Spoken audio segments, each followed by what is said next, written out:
نظاری اسماعیلیوں کے 50ویں امام شاہ رحیم آغا خان امامت ملنے کے بعد پہلی دفعہ پاکستان آئے۔ انہیں اسٹیٹ لیول پروٹوکول دیا گیا۔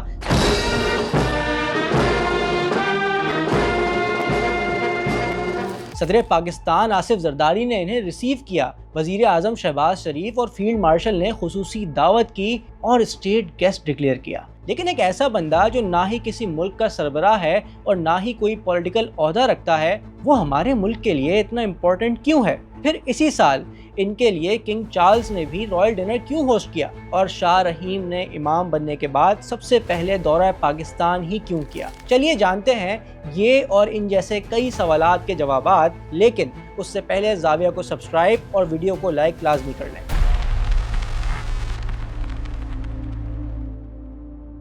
4 فروری 2025 کی وہ شام، وہ اپنی آخری سانسیں لے رہا تھا۔ وہ جس نے لاکھوں لوگوں کی زندگیاں سنواریں، وہ جس نے دنیا کے سب سے بڑے فلاحی نیٹ ورکس میں سے ایک کی بنیاد رکھی، اور وہ جس کے لیے کروڑوں لوگوں کے دل دھڑکتے تھے، آج اس کا اپنا دل بند ہو رہا تھا، اور وہ تھا نظاری اسماعیلیوں کا 49واں امام شاہ کریم آغا خان IV، جو لسبن کے ایک پروکار محل میں 68 سالہ طویل امامت کرنے کے بعد اب وفات پا چکے تھے۔ یہ اسماعیلی کمیونٹی کے لیے ایک بڑا دھچکا تھا۔ لوگ کنفیوز تھے کہ اب اگلا امام کون ہوگا۔ کیا وہ شاہ کریم کے سیٹ کیے ہوئے سٹینڈرڈز اور لیگیسی، جس میں AKDN کا قیام، بہترین ایجوکیشن اور آغا خان ہسپتال جیسی بڑی بڑی خدمات شامل ہیں، ان سب کو میچ کر پائے گا؟ اور اگلے ہی دن 5 فروری کو وہ لمحہ آ گیا کہ جب اگلے امام کا اعلان ہونا تھا، اور نس جو اسماعیلی موروثی امامت کی منتقلی کا روایتی طریقہ ہے، اس کے تحت شاہ کریم آغا خان کی وصیت پڑھی گئی اور وہ نام سامنے آ گیا۔ شاہ کریم نے اپنے بڑے بیٹے کو اپنا جانشین مقرر کیا تھا۔ وہ نام تھا شاہ رحیم الحسینی۔ 53 سالہ شہزادہ رحیم جو نس کے ذریعے امامت کے 50ویں وارث قرار پائے، اور اب ایک ایسی قوم کے سربراہ بن چکے تھے جس کی کوئی جغرافیائی سرحد نہیں تھی۔ آگے بڑھنے سے پہلے نس کو سمجھنا بہت ضروری ہے۔ اسماعیلی مذہب میں نس کا مطلب امام کی طرف سے اپنے بعد آنے والے جانشین یعنی اگلے امام کی واضح اور آخری نشاندہی کا اعلان ہے، جس کی روح سے ہر امام اپنے بیٹے یا منتخب کردہ شخص کو اپنا روحانی وارث مقرر کرتا ہے، اور یہ فیصلہ اٹل ہوتا ہے، یعنی پوری کمیونٹی اسے بغیر آبجیکشن کے قبول کرتی ہے۔ اور ایسا ہی ہوا جب شاہ رحیم کا نام وصیت کے مطابق تجویز کیا گیا۔ اسماعیلی کمیونٹی میں اس فیصلے کو قبول کیا گیا، اور شاید انہیں بچپن سے ہی اس رول کے لیے تیار کیا گیا تھا، اور یہ تربیت شروع ہوئی اکتوبر 1971 میں، جب سوئٹزرلینڈ کے شہر جنیوا میں شاہ کریم آغا خان چہارم اور ان کی پہلی اہلیہ بیگم سلیمہ کے گھر ان کے پہلے بیٹے کی پیدائش ہوئی۔ ان کی پیدائش کو اسماعیلی برادری نے مستقبل کی روشنی کی آمد کے طور پر منایا، مگر بچپن کی معصومیت کے ساتھ ہی ذمہ داری کا ایک خاموش احساس جڑا ہوا تھا۔ شاہ رحیم کی پرورش جنیوا اور پیرس کے درمیان ہوئی، لیکن ان کی ایجوکیشن ویسٹ کے بہترین اداروں میں ہوئی۔ انہوں نے امریکہ کی فلپس اکیڈمی انڈرورلڈ سے تعلیم حاصل کی اور پھر براؤن یونیورسٹی سے کمپیریٹو لٹریچر میں ڈگری لی۔ 2006 میں انہوں نے بارسلونا کے ایک بزنس اسکول سے مینجمنٹ اینڈ ایڈمنسٹریشن کی۔ یہ تعلیم انہیں ایک ایسا ویژن دینے کے لیے تھی جہاں وہ قدیم اسلامی اخلاقیات کو جدید مینجمنٹ کے ساتھ جوڑ سکیں۔ لیکن ایک شہزادے کی زندگی میں آئیوی لیگ کی ڈگریاں صرف آغاز تھیں۔ اصل امتحان وہ وراثت تھی جو ان کے خاندان کے نام سے جڑی ہوئی تھی، کیونکہ اسماعیلی عقیدے کے مطابق آغا خان کا لقب محض ایک شاہی خطاب نہیں ہے، یہ سلسلہ حضرت علی بن ابی طالب اور حضرت فاطمہ الزہرا سے ہوتا ہوا براہ راست رسول اللہ صلی اللہ علیہ وسلم تک جاتا ہے۔ تاریخ کے اوراق بتاتے ہیں کہ 10ویں صدی میں ان کے آباء و اجداد نے مصر میں عظیم فاطمی خلافت کی بنیاد رکھی اور قاہرہ جیسے شہر بسائے، جو ہم آپ کو اپنی پچھلی ویڈیو میں بتا چکے ہیں۔ 19ویں صدی میں ایران کے قاجار بادشاہ نے حسن علی شاہ کو آغا خان کا لقب دیا، جس کا مطلب ہے سردار یا آقا۔ برطانوی راج کے دور میں اس لقب کو سرکاری طور پر تسلیم کیا گیا اور انہیں 11 توپوں کی سلامی کا حقدار ٹھہرایا گیا۔ اسماعیلی عقیدے کے مطابق امامت کا یہ سلسلہ کبھی منقطع نہیں ہوتا۔ ہر امام اپنے دور میں قرآن کی تشریح اور کمیونٹی کی رہنمائی کا ذمہ دار ہوتا ہے۔ شاہ رحیم اس سلسلے کی 50ویں کڑی ہیں۔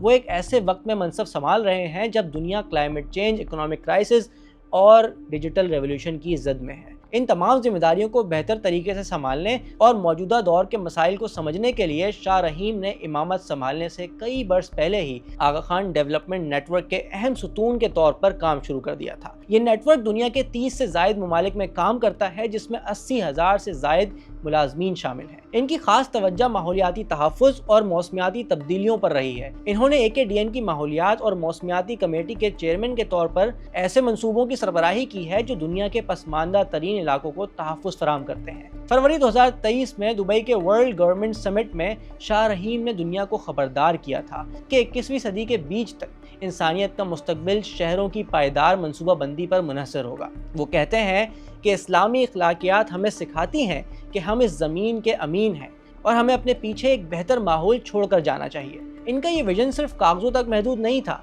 इन्होंने पाकिस्तान के नॉर्दर्न एरियाज़ में नासिराबाद और डोकर जैसे मकामात पर सोलर प्लांट्स लगाए और एजुकेशन एंड हेल्थ केयर में भी बहुत काम किया। लेकिन जहाँ बेपनाह अकीदत हो वहाँ सवालात भी जन्म लेते हैं। शाह रहीम एक ऐसी मालियाती सल्तनत के वारिस बने हैं जिसकी मालियत का एस्टिमेट वेंटी फेयर ने $13.3 बिलियन से जायद लगाया था। लोग ये सवाल उठाते हैं कि एक रूहानी पेशवा के पास इतनी बड़ी ज़ाती दौलत और शाहाना तर्ज ज़िंदगी, जिसमें यूरोपीय महलात और महंगे घोड़ों की अफजाइश, का क्या जवाज़ है। इस्माइली पैरोकार अपनी आमदनी का एक बड़ा हिस्सा, तकरीबन 12.5% इमाम को बतौर मजहबी अतिया या दसोंद पेश करते हैं। इनका मौक़िफ़ है कि ये दौलत इमाम की ज़ाती नहीं बल्कि इदारा जाती है, जो AKDN के ज़रिए सालाना $1 अरब से ज़ायद के फलाही कामों पर खर्च होती है। वो कहते हैं कि इमाम का आलमी सतह पर असर व रसूख और इनका हेड ऑफ स्टेट जैसा प्रोटोकॉल इनकी बरादरी के हुकूक के तहफ़्फ़ुज़ के लिए ज़रूरी है। और अब मई 2026 में शाह रहीम ने बतौर इमाम पाकिस्तान का पहला सरकारी दौरा किया। ये एक ऐसा जज्बाती और तारीखी लम्हा था जिसका इंतज़ार लाखों इस्माइलियों को काफ़ी अरसे से था। गिलगित बल्तिस्तान और चित्राल की वादियों में पहाड़ों की चोटियों पर खैर मकदमी पैगामात लिखे गए और हज़ारों लोग अपने इमाम का एक दीदार करने के लिए मीलों पैदल चलकर जमा हुए। इस्माइली रिवायात में दीदार सिर्फ एक झलक नहीं बल्कि एक गहरा रूहानी ताल्लुक और तजदीद अहद का लम्हा होता है।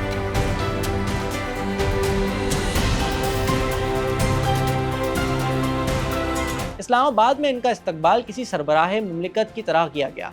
सदर पाकिस्तान आसिफ अली जरदारी ने इन्हें मुल्क के सबसे बड़े शहरी एजाज़ निशान पाकिस्तान से नवाजा, जो इनके ख़ानदान की पाकिस्तान के लिए दहाइयों पर मुहित खिदमात का एतराफ़ था। उन्होंने वज़ीर आज़म शहबाज शरीफ से भी मुलाकात की और पाकिस्तान में तालीम और सेहत के शोबों में ताउन जारी रखने का यकीन दिलाया। और ये दौरा इस बात का सबूत था कि शाह रहीम की क़यादत में इमामत का इदारा अपनी कदीम जड़ों और जदीद रियासती ताल्लुकात के दरमियान तवाज़न बरकरार रखने में कामयाब रहा है, जिसकी एक एग्जाम्पल अभी कुछ अरसे पहले इस्लामाबाद टॉक्स के लिए सरीना होटल, जो AKDN की मिल्कियत है, इसमें तमाम स्टेट गेस्ट की मेज़बानी करके भी साबित किया। शाह रहीम की ज़िंदगी सियासी मुलाकातों और रूहानी तकारीर तक महदूद नहीं। 2013 में इन्होंने एक अमरीकी मॉडल कैंड्रा स्पेयर्स से शादी की, जिन्होंने इस्लाम कबूल किया और फिर शहजादी सलवा नाम रखा गया। इनके 2 बेटे हुए, शहजादा इरफान और शहजादा सनान, और फिर ये शादी 2022 में तलाक पर ख़त्म हुई। लेकिन शाह रहीम ने अपनी ज़िंदगी के इन प्राइवेट मामलात को हमेशा पर्दे में रखा। 2019 में उन्होंने नॉर्वे का एक जजीरा लोफोटीन खरीदा, जो इनकी फितरत से मोहब्बत और तन्हाई पसंदी की अक्कासी करता है। आज शाह रहीम आगा खान पंजों में एक ऐसी दहलीज पर खड़े हैं जहां माजी की रिवायात और मुस्तकबिल के खदशात आपस में मिलते हैं। वो एक सरहदों के बगैर कौम के बादशाह हैं, जो लिस्बन के महलात से बैठकर अफगानिस्तान के दूर दराज देहातों और कनाडा के जदीद शहरों तक फैली हुई अपनी बिरादरी की फिक्र करते हैं। इनका अहद इस्माइली इमामत के लिए एक नया इम्तिहान है, एक ऐसा इम्तिहान जहां इन्हें अपनी खुदाई बसीरत को डेटा और टेक्नोलॉजी के साथ हम आहंग करना है। सवाल ये है कि क्या 50वां इमाम इस बदलती हुई दुनिया में अपने कदीम तख्त की बुनियादों को मज़ीद मजबूत कर पाएगा, या जदीद दौर की बेरहम शफाफियत इस शहर को तोड़ देगी, जिसने करोड़ों दिलों को एक ऐसे रहनुमा के सामने झुका रखा है जो तलवार से नहीं बल्कि नूर और इल्म से हुक्मरानी करता है।